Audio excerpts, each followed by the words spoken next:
नमस्कार दोस्तों, स्वागत है आपका टेक्निकल अस्त में और मैं हूं किशन चंद। दोस्तों, इस वीडियो में हम आपके लिए लेकर आते हैं स्पेस, डिफेंस और इंटरनेशनल खबरों के अलावा आपकी सेहत से जुड़ी हुई जानकारी को। तो चलिए देख लेते हैं।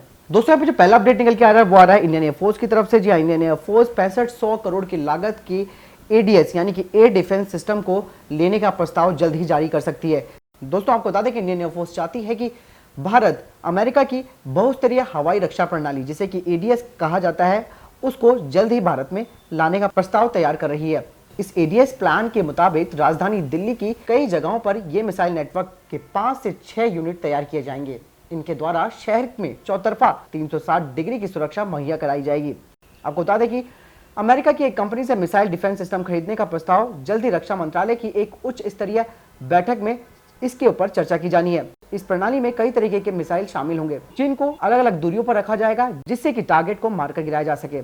इनमें से अलग अलग क्षमताओं में advance medium range air to air missile यानी कि AMRAAM और स्टिंगर मिसाइल शामिल होते हैं। दोस्तों, आपको बता दें कि जो खबर अंदर से निकल के आ रही है उसमें ऐसा भी माना जा रहा है कि जो रूस की एयर डिफेंस सिस्टम है, जिसको लेकर अभी भारत की बातचीत चल रही है, ऐसे में कहा जा रहा है कि ये काफी पुराना हो चुका है और इसकी जगह अगर अमेरिका का ये मिसाइल सिस्टम अगर लिया जाए तो शायद ये एडवांस लेवल पर हमारी मदद कर सकता है। ये मिसाइल एक साथ कई निशानों पर वार कर सकती है। जहां एक तरफ हम बात कर रहे हैं रूस के S-400 एयर डिफेंस सिस्टम की, तो वहीं अब अमेरिका का ये एयर डिफेंस सिस्टम के लिए शायद भारत सरकार जल्द से जल्द मंजूरी दे सकती है। ऐसा इसीलिए भी कहा जा रहा है क्योंकि ये 40,000 करोड़ रुपए की जो एयर डिफेंस सिस्टम रशिया की है, उससे कई गुना सस्ता ये एयर डिफेंस सिस्टम है और ये एक साथ कई मल्टीपल काम भी कर सकता है। दोस्तों, ऐसे में आपको क्या लगता है, जो रशिया से हम लोग एयर डिफेंस सिस्टम लेने वाले थे, अब कहीं ना कहीं ये डील खिसक कर अब अमेरिका के हाथों में जा सकती है। ऐसे में आप लोग क्या सोचते हैं कि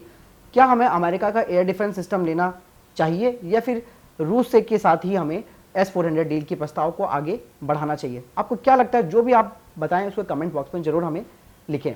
दोस्तों, यहाँ पर जो अगला अपडेट निकल के आ रहा है वो है सीरिया को लेकर। जी हाँ, सीरिया में हाल ही में अमेरिका ने अपने मित्र देशों के साथ मिलकर रासायनिक हमलों के उन ठिकानों पर हमले किए हैं जहां हमला करने के बाद अमेरिका के राष्ट्रपति डोनाल्ड ट्रंप ने ट्वीट करके कहा कि उनका ये हमला सफल हो गया है। लेकिन दोस्तों, इससे अब पूरा विश्व दो खेमे में बढ़ चुका है और ऐसा माना जा रहा है कि फिर से शीत युद्ध की तैयारी हो सकती है और शीत युद्ध हो सकता है।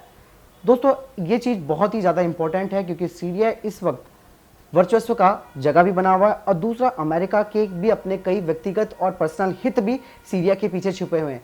इस बारे में पूरी डिटेल आज मैं आपको इस वीडियो में बताने वाला हूं कि आप सीरिया क्यों इतना इंपॉर्टेंट है रशिया और अमेरिका के लिए। गृह युद्ध से जूझ रहा है सीरिया पड़ोसी और पश्चिमी देशों की लड़ाई का अड्डा बन चुका है और यहाँ पर सबके अपने अपने हित हैं। अमेरिका अपना प्रभाव कम नहीं करना चाहता तो रूस खुद को दोबारा से एक बड़ी शक्ति के रूप में स्थापित करने की सोच रहा है। वहीं ईरान, अरब और इजराइल की भी अपनी एक लड़ाई है। बीते 7 सालों में इस लड़ाई में सीरिया में 3 लाख से ज्यादा लोगों की जानें गई हैं और वहीं 50 लाख से ज्यादा लोगों को ये देश छोड़ना तक पड़ गया है। दोस्तों, आपको बता देते हैं क्या क्या हित है। सबसे पहले हम बात करते हैं रूस की। राष्ट्रपति व्लादिमीर पुतिन रूस को एक बार फिर अमेरिका से बड़ा शक्तिशाली देश बनाने चाहते हैं। वह शुरू से ही सीरिया के असद सरकार के साथ हैं। साथ ही वो इस लड़ाई को किसी भी तरह से नहीं हारना चाहते। अगर असद सरकार को अमेरिका निरस्त कर देता है तो ये पुतिन की सबसे बड़ी हार होगी और उनके देश में उनकी जो स्थिति है वो कमजोर पड़ेगी। इसलिए असद की सेनाओं को उसने अपने हथियार भी मुहैया कराए हैं। यहाँ तक कि S-400 तक भी रूस असद सरकार को देना चाह रहा है। तो वहीं अगर ईरान की बात करें तो दोस्तों, ईरान में इस वक्त शिया बहुल्य देश है। उसकी सऊदी अरब के साथ अपने वर्चस्व की लड़ाई है। वहीं इजराइल के साथ भी उसके रिश्ते बेहद तल्ख हैं। इस स्थिति में ईरान नहीं चाहता है कि सीरिया में शिया सरकार का पतन हो। वह असद की सेनाओं को ट्रेनिंग देने के साथ साथ हथियारों को भी मुहैया करा रहा है। सीरिया में शिया राष्ट्रपति असद के समर्थन में विद्रोहियों पर भी उसने हमले किए हैं। अब बात करते हैं दोस्तों अमेरिका की। अमेरिका शुरू से ही असद विद्रोहियों के साथ है और अमेरिका चाहता है कि वो विश्व नेता का ताज हमेशा अपने सर पे रखे। वह इस्लामिक स्टेट आतंकियों के खत्म करने के नाम पर असद समर्थित सेनाओं पर भी हमला कर देता है। वहीं वह इजराइल, सऊदी अरब, मिस्र, फ्रांस और ब्रिटेन के साथ मिलकर असद को हटाने पर भी लगा हुआ है। पश्चिमी एशिया में रूस और ईरान की बढ़ती शक्ति को रोकने के लिए उसकी सीरिया में दिलचस्पी ज्यादा बढ़ गई है। तो दोस्तों, अगर फ्रांस की बात करें तो फ्रांस हमेशा से रासायनिक हथियारों का विरोध कर रहा है और दूसरा इस्लामिक स्टेट के आतंकवादियों से उसे भी सीधा खतरा है। दोस्तों, इस सारे जो कारण मैंने आपको बताए वो एक अपनी जगह पर हैं, ठीक है, लेकिन जो इम्पोर्टेंट कारण है वो तेल का भी है। ऐसा माना जा रहा है कि तेल पर अमेरिका की नज़र है वहाँ पे, और अमेरिका इसी वजह से सीरिया पर हमले कर रहा है। और जैसे कि मैंने बताया कि वो असद सरकार का पहले से ही विरोध कर रहा है। अमेरिका की जो चाल है तेल वाली, ये कहीं ना कहीं पूरे वर्ल्ड पर असर डाल सकती है, और इसी वजह से अमेरिका सीरिया को नहीं छोड़ना चाहता है। पर रशिया भी कम नहीं है, रशिया चाहता है कि अपना वर्चस्व वो अमेरिका से ऊपर रखे, और इसी कारण वो अब कह रहा है कि जल्द से जल्द हमला किया जाए अमेरिका के ऊपर। और ऐसा हो भी सकता है, क्योंकि ऐसा कहा जा रहा है क्योंकि संयुक्त राष्ट्र में उसने हाल ही में एक आपातकालीन बैठक बुलाई थी, जिसमें हालांकि रशिया के हाथ में कुछ नहीं लगा, लेकिन विरोध के बावजूद भी अब पुतिन कह सकते हैं कि बहुत ज़्यादा एग्रेसिव हो गए हैं।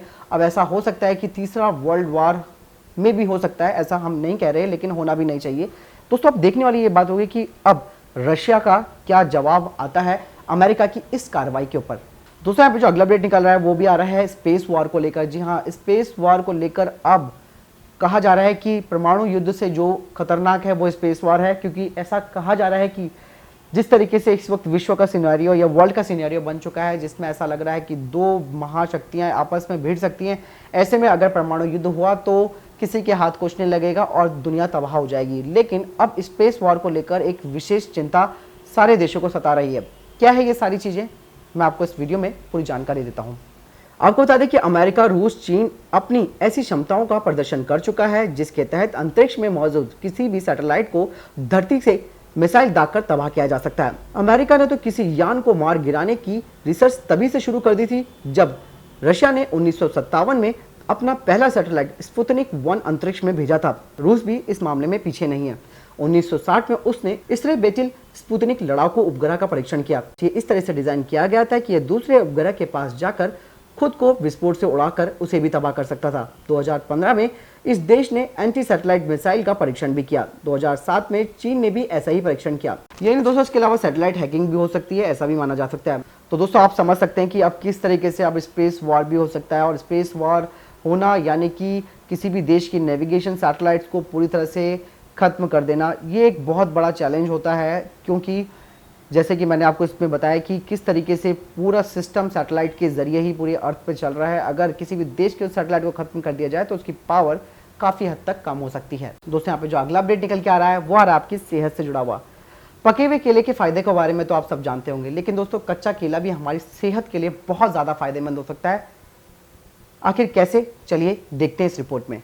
दोस्तों आज तक आपने पके हुए रंग के केले खाने के फायदों के बारे में तो सुना होगा, लेकिन शायद ही आपको ये बात पता हो कि कच्चा केला भी हमारी सेहत के लिए कितना फायदेमंद हो सकता है। जी हाँ, कच्चे केले का प्रयोग हम कोफ्ता या फिर सब्जी आदि बनाने के लिए तो करते ही हैं, क्योंकि ज़्यादातर लोगों को कच्चे केले के बारे में इतनी जानकारी नहीं होती है। लेकिन अब आपको बता देते हैं कैसे हमारे स्वास्थ्य के लिए कच्चा केला फायदेमंद हो सकता है। दोस्तों हमारे इम्यून तंत्र यानी कि इम्यून सिस्टम को मजबूत बनाता है। पके हुए केले के मुकाबले कच्चे केले में पोटेशियम की मात्रा अधिक होती है, जो हमारे पेट से संबंधित बीमारियों को दूर कर देता है। खासतर की इम्यून तंत्र की गड़बड़ियों को दूर करके उसे मजबूत बनाने का काम करता है ये केला। इसके अलावा हमारे शरीर में ऊर्जा का प्रभाव भी तेजी से होता है और हम हर काम तेजी से करने लायक बन जाते हैं। दोस्तों यदि आप वजन घटाने की सोच रहे हैं तो कच्चा केला आपकी सेहत के लिए बहुत ही फायदेमंद हो सकता है, क्योंकि कच्चा केला शरीर में बेवजह की चर्बी और मोटापा करने वाले सेल्स आदि के अलावा शरीर की गंदगी को साफ करता है। इसीलिए रोज एक कच्चा केला खाना चाहिए। पेट की कब्ज में बहुत से लोगों को कब्ज की समस्या होती जा रही है, जिसकी कई वजहें होती हैं, लेकिन यदि आप नियमित कच्चे केले को खाते हो तो इससे पेट में किसी भी तरह की जहरीली चीजें नहीं लग पाती हैं, क्योंकि इस केले में हेल्दी स्टार्च और हाई फाइबर्स होते हैं, जिससे पेट में कब्ज नहीं रहती है और आप इस समस्या से आसानी से छुटकारा पा सकते हो। नहीं लगती है ज़्यादा भूख। जैसे हमने आपको बताया था कि कच्चा केला खाने से मोटापा घटता है, क्योंकि जब आप इस केले का सेवन करते हो तो यह आपके पेट को इस तरह से भरता है कि जिससे आपको बार बार भूख नहीं लगती है, और यही वजह है कि यह भूख को नियंत्रित करता है। साथ ही इससे हमें ये फ़ायदा भी मिलता है कि हमारी बार बार बेवजह की चीज़ों को खाने की आदत भी ठीक हो जाती है। हड्डियों को बनाता है मजबूत। हमारे शरीर में कैल्शियम जब घट जाता है तो इससे हमारी हड्डियों में कमजोरी आने लगती है और फिर इस वजह से हमें कई दिक्कतों का सामना करना पड़ता है। लेकिन कच्चे केले खाने वाले लोगों को कभी ये समस्या नहीं होती है। ऐसा इसीलिए क्योंकि कच्चे रंग के केले में प्रचुर मात्रा में हड्डियों को मजबूत बनाने वाला कैल्शियम होता है। चलिए अब जान लेते हैं कच्चे केले के अन्य फायदों के बारे में। इसका सेवन करने से कैंसर की समस्या नहीं होती है। नियमित इस केले को खाने से हमारा दिमाग शांत रहता है। तो दोस्तों, कच्चा केला जरूर अपनी डाइट में शामिल कर सकते हैं आप। दोस्तों, यदि आपका वीडियो से संबंधित कोई प्रश्न या आपका कोई सवाल है, प्लीज कमेंट बॉक्स में हमें जरूर बताएं। साथ ही वीडियो को लाइक और डिसलाइक करना ना भूलें और इस चैनल को सब्सक्राइब करना भी ना भूलें। तो दोस्तों, धन्यवाद अपना कीमती वक्त हमें देने के लिए। टेक्निकल अस्त्र को सब्सक्राइब करें और बेल आइकन दबाएं और हमारे वीडियोस की लेटेस्ट जानकारी पाएं।